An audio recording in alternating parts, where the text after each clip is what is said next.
የትግራይ የልማት ችግር ተጠያቂው ማን ነው? ህወሓት ኢህአዴግን መስርቼ የልማታዊ መንግስት ፍልስፍናን ወደ ፖሊሲ ቀይሬ በኢትዮጵያ ልማት አምጥቻለሁ ማለቱ የተለመደ ነው።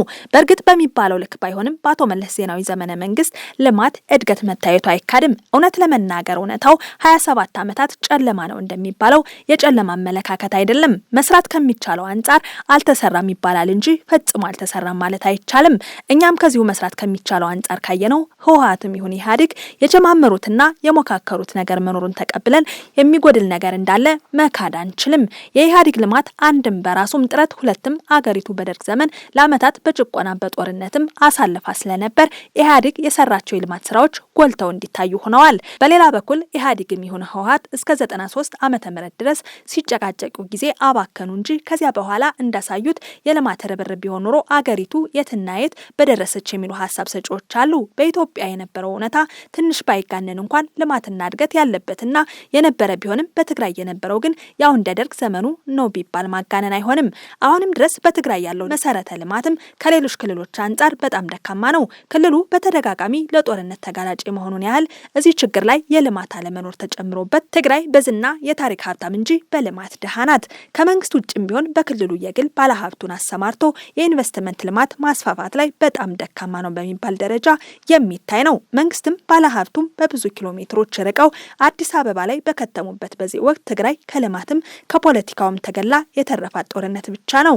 ይሄ የልማት ችግር መነሻው ምንድነው? ትግራይን የሚያስተዳድረው ህወሓት በክልሉ ጦርነት እንጂ ልማት ለምን ማምጣት አቃተው? ግጭት መሳብ የተካነው ህወሓት ኢንቨስተር መሳብ ለምን ተሳነው? የፌዴራል መንግስቱስ ትግራይን ማልማት ያልቻለው አገሩ ስላልሆነ ነው ወይስ ሌላ ምክንያት አለው? ሚዲያችንንና ፕሮግራሞቻችንን ሰብስክራይብ፣ ላይክ እና ሼር በማድረግ እንድትከታተሉንና እንድታደምጡን በአክብሮት እንጋብዛለን።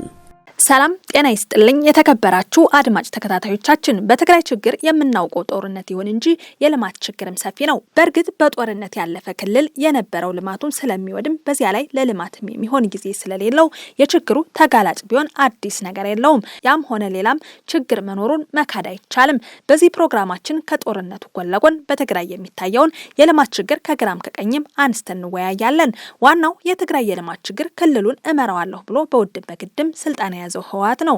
ይህ ችግር ደግሞ ከድርጅቱ አይዲዮሎጂ የሚነሳ ሲሆን አይዲዮሎጂው የሚሰራባቸው አንዳንድ ሁኔታዎች ላይም ጭምር እንኳ በተግባርም ሊታይ የሚችል ችግር መኖሩ ሀቅ ነው። ስለዚህ መጀመሪያ የህወሓት አይዲዮሎጂ የትግራይ ልማት ያጓተተበትን ችግር እናያለን።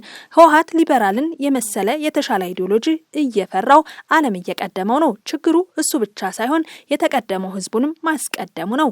ለመሆኑ ህወሓት ሊበራል ኢኮኖሚን ለምን ይፈራል ብለን ከጠየቅን ሁለት ምክንያቶች እናገኛለን። አንደኛው ከነባራዊ አንጻር የሚታይና ሁለተኛው ከራሱ ከሊበራል አስተሳሰብ አንጻር የሚታይ ነው። ከነባራዊ አንጻር ህወሓት ሲከራከር የከረመው የኢትዮጵያ ሶሾ ፖለቲካል መሰረት ሊበራልን ተግባራዊ ለማድረግ አመች አይደለም የሚል ነው። ይህ ማለት እንደ ሀገር ኢትዮጵያም እንደ ክልል ደግሞ ትግራይም ሊበራልን ተግባራዊ ለማድረግ ምቹ አይደሉም እንደማለት ነው። በወቅቱ እየቀረበ የነበረው ምክንያት ሊበራልን እንዳንከተል ሀገሪቱ አገደችን የሚል ስሜት ያለው መከራከሪያ ሀሳብ ነበር እየቀረበ የነበረው። ልማት የሁሉም ሰው የጋራ ፍላጎት ሆኖ ያለ ትግራይም ይሁን ኢትዮጵያ ከዚህ ውጪ ምን ፈልገው ነው ምቹ አይደሉም እየተባለ የነበረው የሚለው ግልጽ አይደለም። ለሊበራል ምቹ አይደሉም የሚለውን ህወሓት ሊበራልን እንደ መሸሻ ተጠቅሞበታል። በእርግጥ በትግራይ ያለው የኢኮኖሚ ይሁን የፖለቲካ ሁኔታ እንደ አሜሪካና እንግሊዝ ነው ማለት አይቻልም።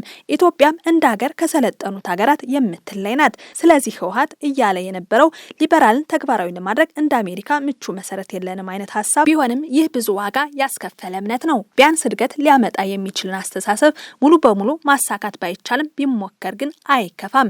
ይህ እንግዲህ ሊበራልን በቁጥጥም ቢሆን ለመሞከር ያን ያህል የተወሳሰበ ሶሾ ፖለቲካል መሰረት አያስፈልግም የሚሉ ሀሳብ ሰጪዎችን ሀሳብ ሳንጨምር ነው። በሌላ በኩል ህወሓት ሊበራልን የሸሸበት ምክንያት ካስተሳሰቡ አንጻር ሲሆን እዚህ ላይ የሚያነሳቸው ሀሳቦች ኪራይ ሰብሳቢነትን ያስፋፋል፣ የመንግስትን አቅም ያዳክማል ወዘተ የሚሉ ናቸው። በእርግጥ ህወሓት በተለይ በአቶ መለስ በመሳሰሉ ምሁራን የሊበራልን ፍልስፍና አብጠርጥሮ አጥንተው ስለነበር የእውቀት ችግር ነበረባቸው ማለት አይቻልም። እነ መለስ ሊበራልን አጥንተው ሲቃወሙት ከነሱ በኋላ የመጡት አመራሮች ሳያውቁት ሊበራሊዝምን ጠሉት። እነመለስ ሀሳባቸው ሊበራሊዝም ለኛ ባይሆንም በሂደት ግን መቀላቀላችን አይቀርም፣ አብዮታዊ ዲሞክራሲም ወይም ልማታዊ መንግስት መሸጋገሪያ አይዲዮሎጂ እንጂ የድርጅቱ ዶግማ አይደለም የሚል እምነት ነበራቸው። ከነመለስ በኋላ የመጣው አመራር ግን ሊበራሊዝምን እንደ ጠላት ጠላውና በዛው ቀረ። እነመለስም ቢሆኑ ሊበራል ላይ የእውቀት ችግር ባይኖርባቸውም መከራከሪያቸው ግን ሊበራልን ላለመምረጥ ያን ያህል አሳማኝ አልነበረም። የመንግስትን አቅም ያዳክማል፣ ኪራይ ሰብሳቢነትን ያስፋፋል ወዘተ በሚል ያነሳቸው ሀሳቦች ውሃ የሚቋጥሩ ናቸው ማለት አይቻልም። ምክንያቱም በልማታዊ መንግስት ፖለቲካም ውስጥ መንግስት በራሱ በሙሰኛ ባለስልጣናት በኩል ኪራይ ሰብሳቢ መሆኑ አልቀረም። ይህ ብቻ ሳይሆን ሊበራሊዝምን አለመከተላቸው የግል ባለሀብቱን የሚያበረታታ ሆኖ አልተገኘም። በዚህም በክልሉም ይሁን እንደ ሀገር ብዙ ኢንቨስትመንት ሊሳብ አልቻለም። ገበያዋን ለቀቅ ባለማድረጉ የኢኮኖሚ እድሎች እየጠበቡ ነው የመጡት። ትግራይም የዚሁ ችግር ተጠቂ ናት። ያገኘችው ጥቅም ቢኖር ጦርነት ብቻ ነው።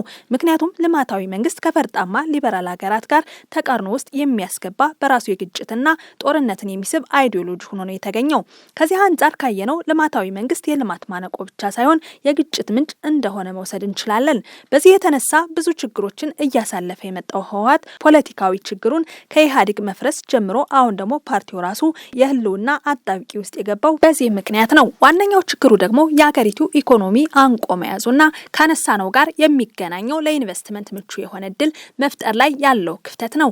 ሌላኛው የችግር ባለድርሻ የፌዴራል መንግስት ነው። ለውጡ ከመጣ በኋላ ከህወሓት ጋር የገባበት አታካራን ተከትሎ ፌዴራል መንግስቱ በትግራይ ኢንቨስትመንት እንዳይበረታታ የራሱ አስተዋጽኦ አድርጓል። ከህወሓት ጋር ያለው የፖለቲካ ልዩነት እንደተጠበቀ ሆኖ በተደጋጋሚ እንደሚተቸው ግን ድርጅትና ህዝብ አንድ አድርጎ ማየቱ የፖለቲካ ኪሳራ ደርሶበታል። በህወሓት ላይ ያለው አቋም የራሱ ጉዳይ ቢሆንም ህዝብን ለይቶ አለማየቱና በዛው ደረጃ አለመንቀሳቀሱ ግን ሊያስተቸውና ሊያስወቅሰው ይችላል። በዚህ መልኩ ከሚያስተቹት ስህተቶች መካከል በትግራይ እድገትና ኢኮኖሚው ላይ ያሳደረው ተጽዕኖ ሲሆን ይህ ደግሞ ኢንቨስትመንት በክልሉ እንዳይስፋፋ አድርጓል። የዚህ ዋነኛው መገለጫ መንግስት ወደ ትግራይ ሄደው ኢንቨስት ማድረግ የሚፈልጉም አቅም ያላቸውን ባለሀብቶች የሚያበረታታው ወደ ትግራይ እንዳይሄዱ ነው። ለልማት አመቺ የሆነ ሰላማዊ አካባቢን ፈጥሮ ለኢንቨስተር አስተማማኝ ደህንነት መፍጠር ያለበት ቢሆንም በአንጻሩ የሚያደርገው ማስፈራሪያ ብቻ ነው። ይሄ ደግሞ በትግራይ ክልል ኢንቨስትመንት እንዳይስፋፋ ልማትና እድገት እንዳይኖር አድርጎታል።